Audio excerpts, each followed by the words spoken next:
En septembre, l'entrepreneur milliardaire Elon Musk a mis une puce de cette taille dans le cerveau de Gertrude, un cochon. D'après Monsieur Musk, ces puces pourraient éventuellement aider à guérir la démence, la maladie de Parkinson et les lésions de la moelle épinière. Et dès que Gertrude a commencé à renifler et à manger de la paille, l'activité de son cerveau est apparue sur un graphique. Le graphique de son activité neurologique. Donc là, moi, je me suis dit, ok, l'intelligence artificielle, c'est quelque chose de très sérieux. Bientôt, nous aussi, on aura des puces dans le cerveau. Le sujet du jour, les inventions technologiques et robotiques les plus originales dans le monde.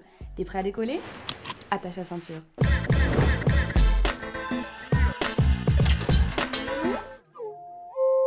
Il y a une chose à laquelle on pense pas souvent, c'est qu'elles sont pas beaucoup prises en compte, les langues africaines, quand il s'agit de fabriquer un assistant vocal ou un système d'alerte de trafic, etc. Alors qu'elles représentent 30% des langues mondiales. Et ça, c'est parce que pour la majorité des 2000 langues du continent, il n'y a pas beaucoup de données à leur sujet. Elles sont souvent parlées, peu écrites, et pas assez documenté. Donc il y a un mec qui s'appelle Bonaventure Dossou, il est allé étudier en Russie, mais sa mère, qui vivait toujours au Bénin, lui envoyait régulièrement des notes vocales en phone. Le phone, c'est une langue bantoue qui est parlée par 2 millions de personnes au Bénin, au Nigeria et au Togo. Sauf que Bonaventure, lui, il parlait pas très bien cette langue. Du coup, il a créé le FFR. C'est un peu comme Google Translate. C'est un modèle de traduction de langue par intelligence artificielle. Donc en gros, ça traduit les messages de sa maman du phone au français. Évidemment, c'est pas possible un épisode où je te parle pas de la Chine, parce que nos chers amis chinois, ils ont créé le premier présentateur du JT 100% virtuel.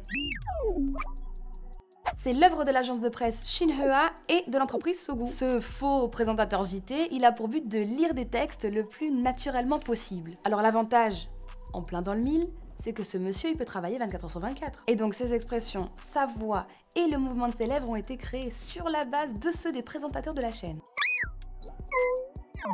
Direction les Pays-Bas parce qu'ils sont pas en reste. Là-bas, ils ont créé un frigo qui te permet de faire pousser des plantes à l'intérieur. Ça s'appelle le Urban Cultivator et moi je trouve ça hyper sympa. C'est un petit jardin à la maison où tes plantes peuvent pousser 365 jours par an à la perfection. Tu mets tes graines dedans, tu choisis ton programme et tu regardes tes plantes pousser à travers la vitre. C'est organique, sans pesticides et tu mets ça dans ta cuisine, c'est magnifique.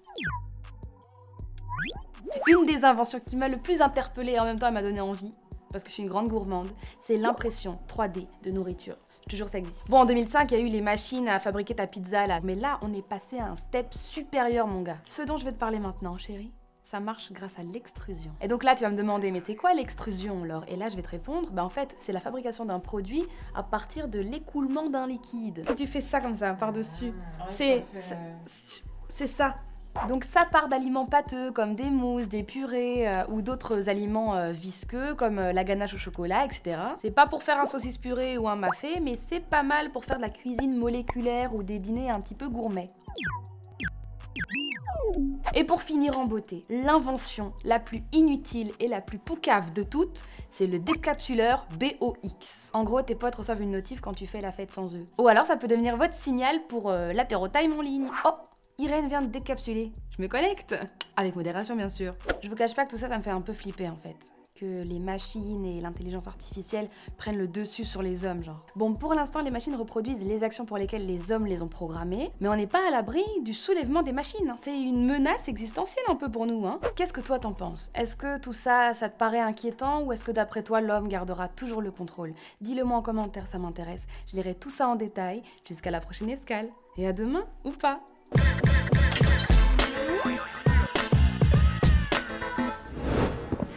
Move Radio, Hip Hop Nation.